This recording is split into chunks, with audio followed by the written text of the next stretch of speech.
আমাদের এগুলো হচ্ছে আনছে না সেমাইয়ের সাথে খাওয়ার জন্য, এটা পুরোটা বক্স ছিল।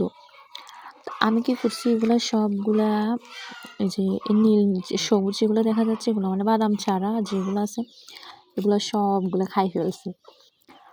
মানে এটা এইটুক ছিল, বাদামও ছিল কিছু, আবার যে সেমাইতে ইউজ করছে খাওয়া হয়ে গেছে। এই যে এগুলো লাল পিঙ্ক কালার যেগুলো আছে, সবুজ, এগুলো অনেক টেস্ট, অনেক মজা। বাট এগুলো কি আমি জানি না, চিনিও না, কিন্তু খাইতে আমার কাছে অনেক ভালো লাগে। তারপর হচ্ছে যে খিজুর যেটা আছে এটাও খাইছি, শুধু বাদামটা ভালো লাগতেছে না, এটা খাইতেছি না।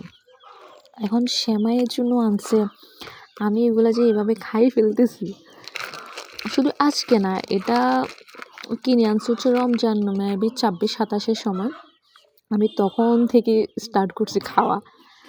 আমার আম্মু কিন্তু টের পায় নাই, একবার টের পাইছে, অতটা বুঝে নাই।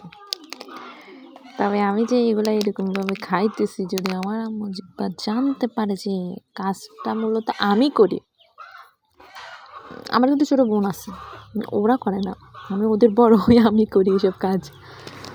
এরপর আরেকটা কথা হচ্ছে, পুরো রমজান মাসে একটা কাজ করছি, সেটা হচ্ছে খেজুর।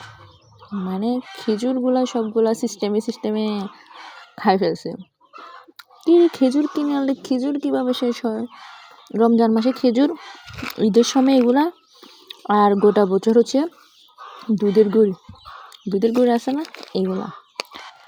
মানে এই জিনিসগুলো আমার সিস্টেমে খাই ফেলতে হবে। কিন্তু এগুলো পারমিশন নিয়ে কোনোদিন এগুলো খাওয়া যায় না, দেয় না।